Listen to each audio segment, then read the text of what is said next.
Hello and welcome. I'm Neha Khanna and you're watching America 360. On the show tonight, former FBI Director and fierce Trump critic James Comey has been indicted. President Trump meets the Pakistan Prime Minister and Army Chief at the White House. Trump has a stark warning for Israel and NASA is ready for its next moon mission. But first, let's bring you the top political story that's making headlines in the US.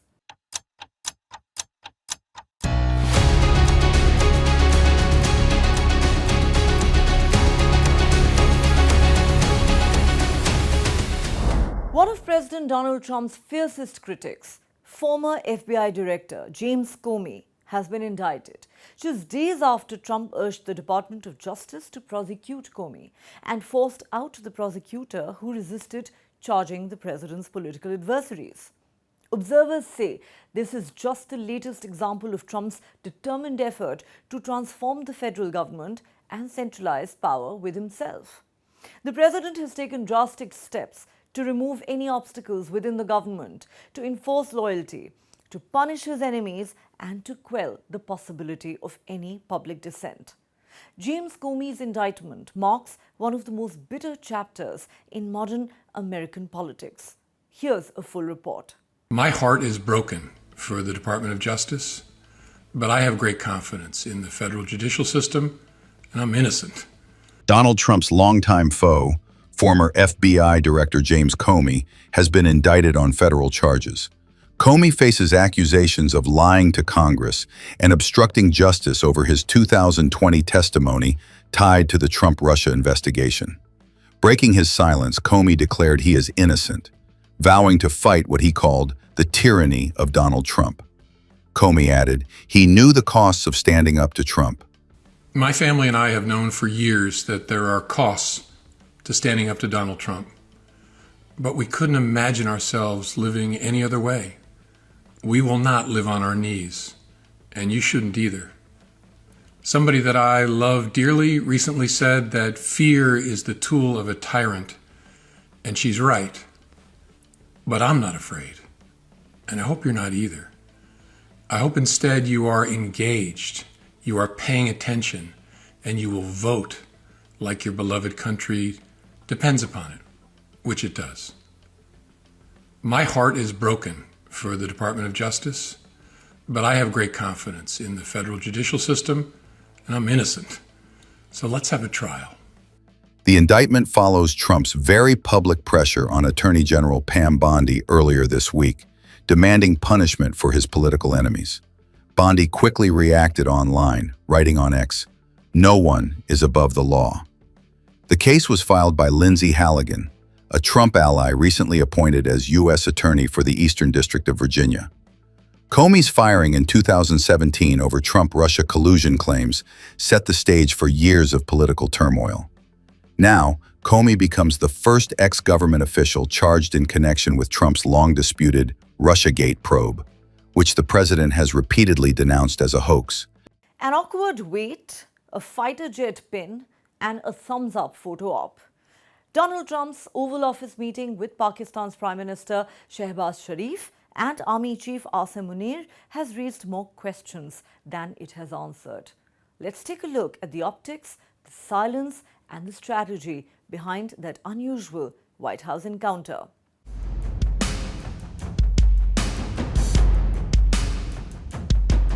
Did you see what just happened at the White House? Pakistan's Prime Minister Shehbaz Sharif and Army Chief Asim Munir were left waiting for nearly 30 minutes before Trump even noticed them. Yes, you heard that right. Trump told reporters he didn't know where they were and joked they might be somewhere in the beautiful Oval Office.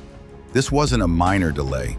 Sharif and Munir arrived at 4:52 p.m., while Trump was busy signing orders and chatting with the press.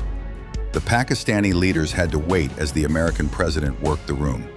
The White House stayed tight-lipped, issuing no statements, readouts, or press briefings after the unusual meeting.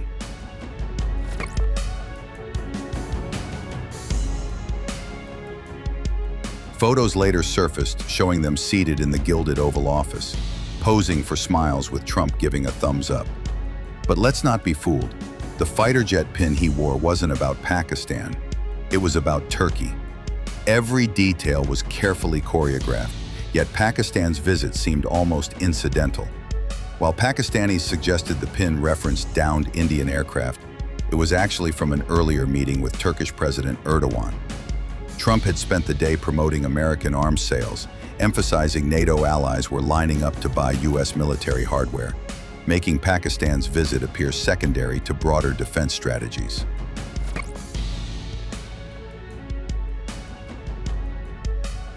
With no official briefings from either side, speculations swirled over the true purpose of the Pakistani meeting. It came shortly after Trump hosted a lunch for Erdogan, who, like India, was urged to stop buying Russian energy. Pakistan, not a major economic power, fueled theories that the meeting was about Trump's plan to reclaim Bagram Air Base from the Taliban. Here's the real story. U.S. interest in Pakistan isn't friendship, it's strategy. Trump wants control over Bagram Air Base in Afghanistan and access to rare earth minerals in Baluchistan and Khyber Pakhtunkhwa. These are vital for drones, missiles, semiconductors, and aircraft. U.S. military power depends on them. And while Trump called Munir a great guy, experts like retired officer Adil Raja say it's all transactional. Pakistan's rulers are now U.S. cleanup crew for regional conflicts, from Afghanistan to Gaza. Praise or no praise, it's about utility, not respect.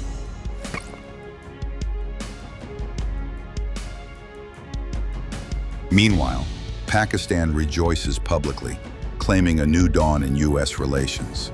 After decades of friction over Osama bin Laden, Afghanistan, and billions in aid, Pakistan now appears ready to open its mineral wealth and strategic locations for American exploitation.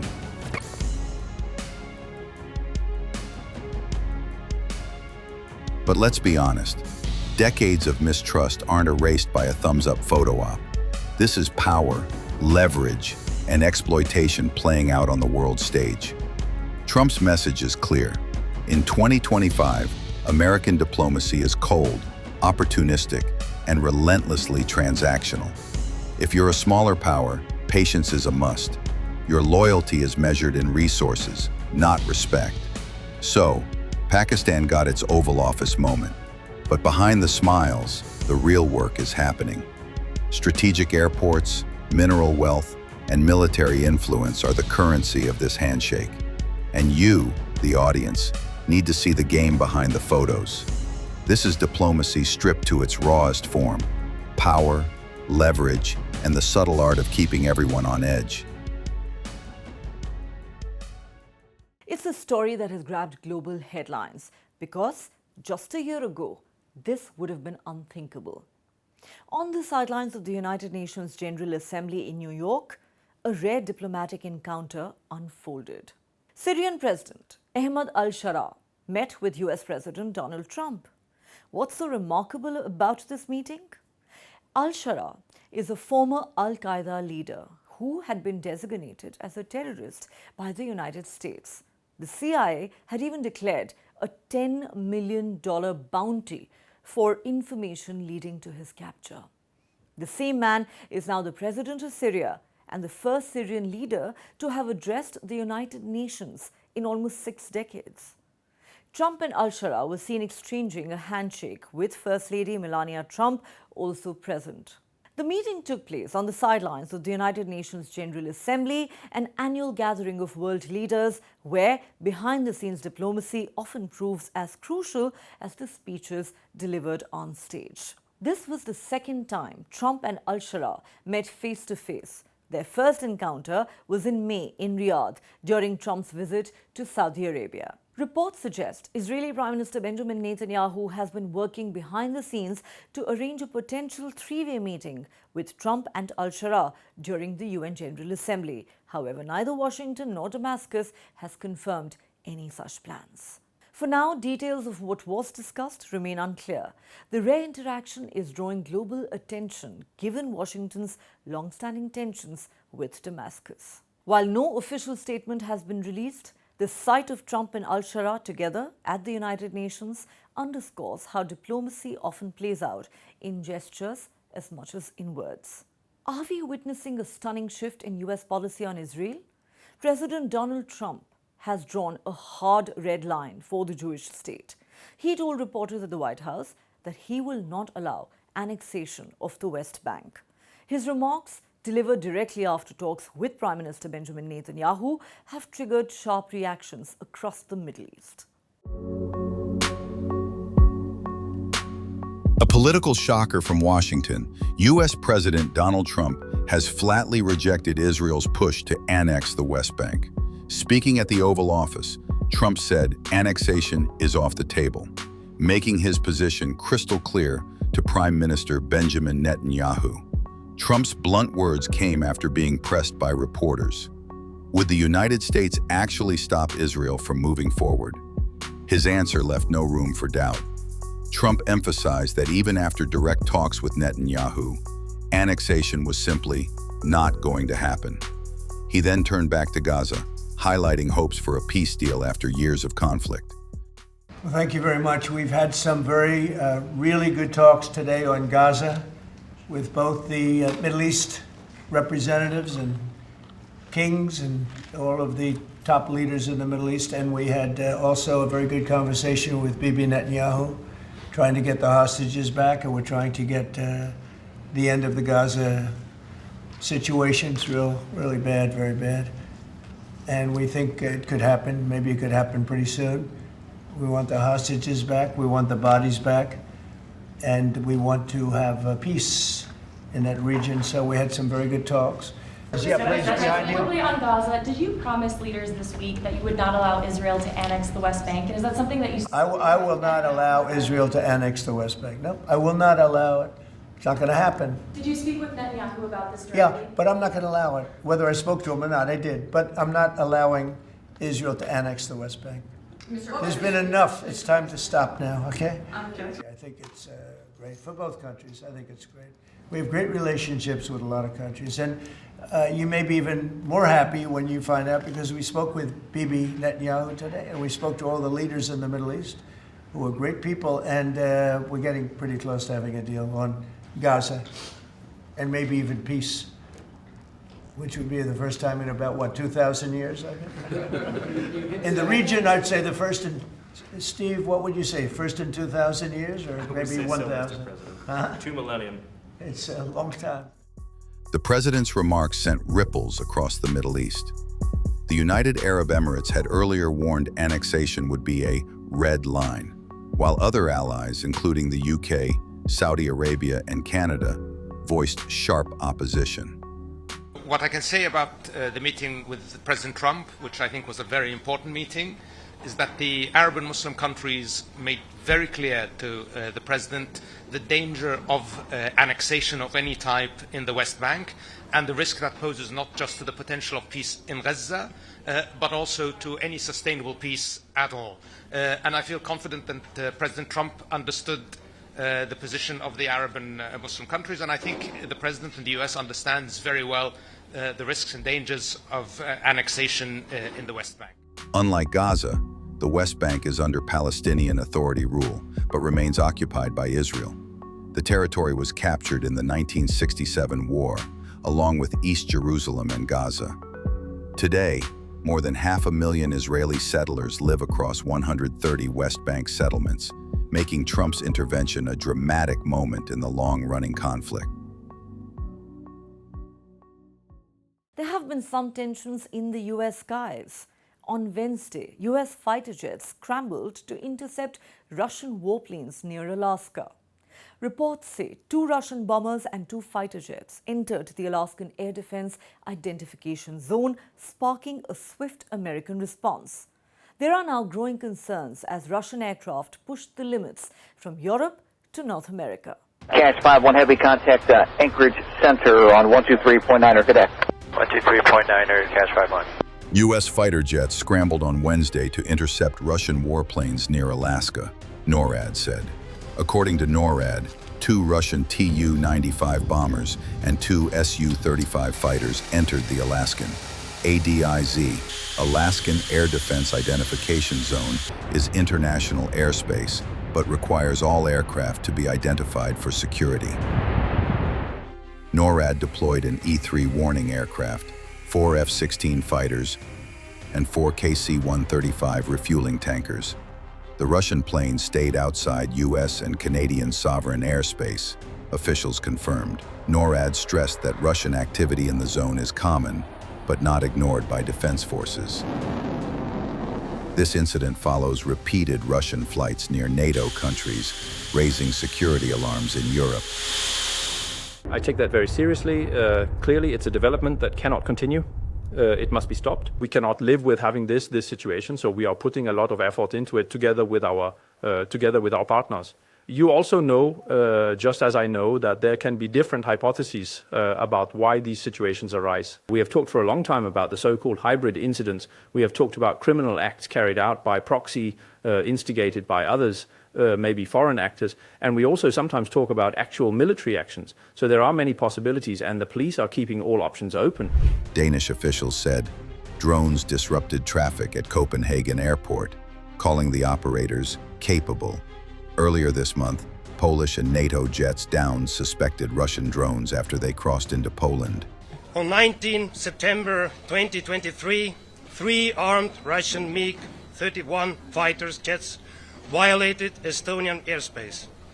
They remained in NATO skies for 12 minutes, penetrating deep into Estonian airspace and covering nearly 100 kilometers inside Estonian sovereign territory.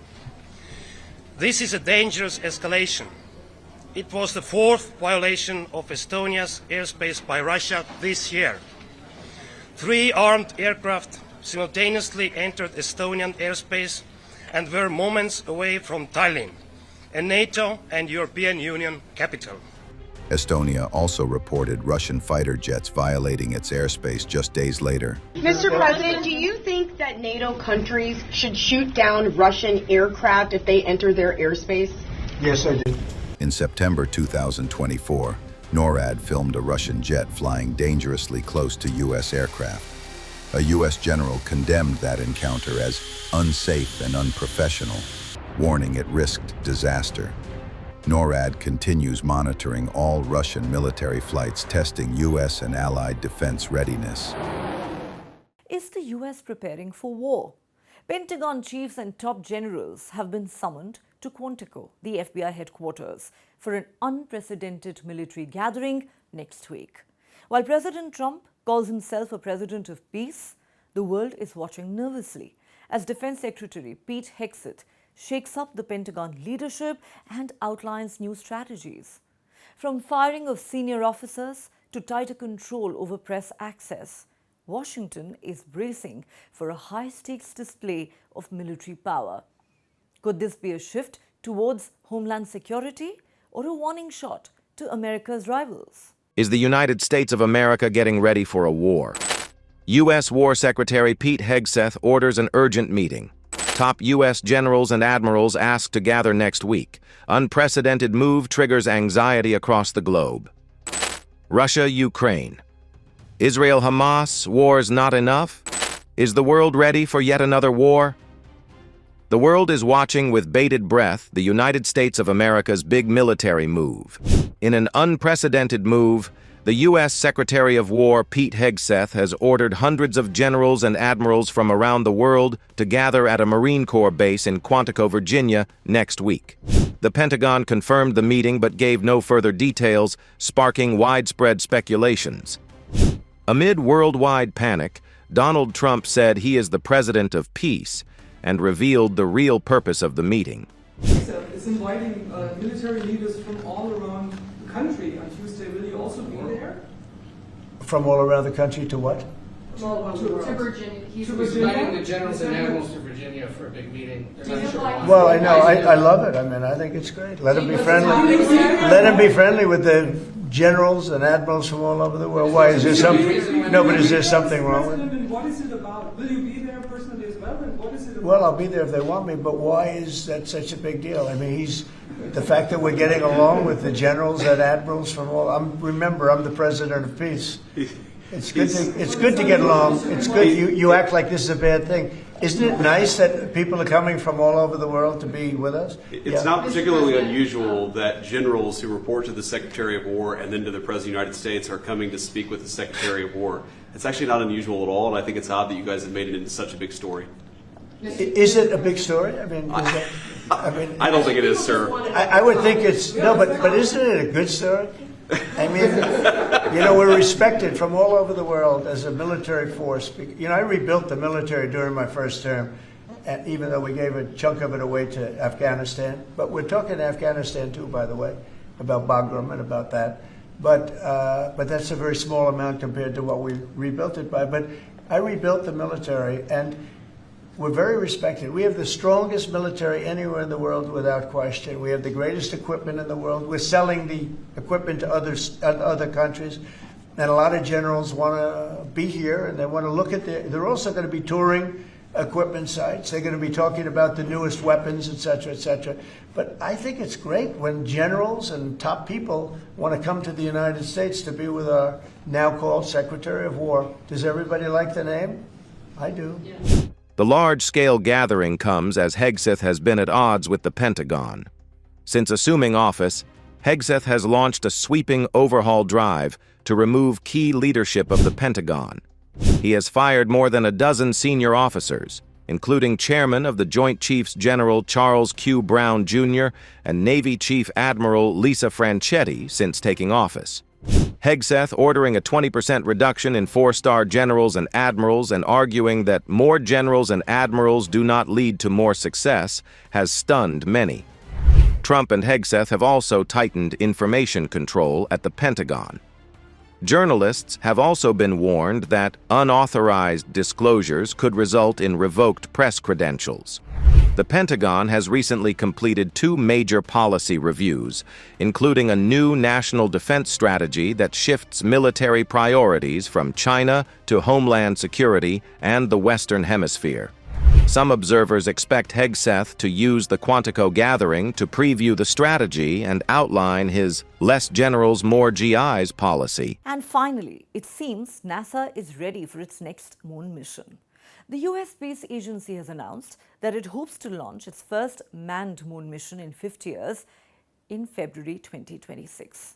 NASA's Artemis II mission marks the second launch of the Artemis program, aiming to land astronauts and eventually establish a long-term presence on the moon. The commander of this mission has said he and his crew would see things that no human has ever seen. Reid Wiseman told a news conference it is likely that his spacecraft would fly over large areas of the moon, which previous Apollo missions never mapped. On Monday, NASA introduced its newest class of astronauts. 10 scientists, engineers, and test pilots chosen from more than 8,000 applicants to help explore the moon and possibly Mars. For the first time, women outnumbered men in a NASA astronaut class. The group includes a geologist who worked on NASA's Curiosity Mars rover, a SpaceX engineer who participated in the world's first private spacewalk, and a former SpaceX launch director. These 10 men and women are your 24th astronaut candidate class. This is NASA's 24th astronaut class since the Mercury 7 debuted in 1959. The previous class was introduced in 2021. These 10 newcomers will undergo 2 years of training before becoming eligible for spaceflight. Only 370 people have ever been selected as NASA astronauts, making the group extraordinarily elite. The new class will join 41 active U.S. astronauts currently serving. With Artemis II on the horizon, NASA is taking another major step toward returning humans to the moon, and perhaps one day to Mars. That's all the time we have on this edition of America 360. If you have been, thanks for watching. Have a great weekend ahead and do join us again at the same time on Monday.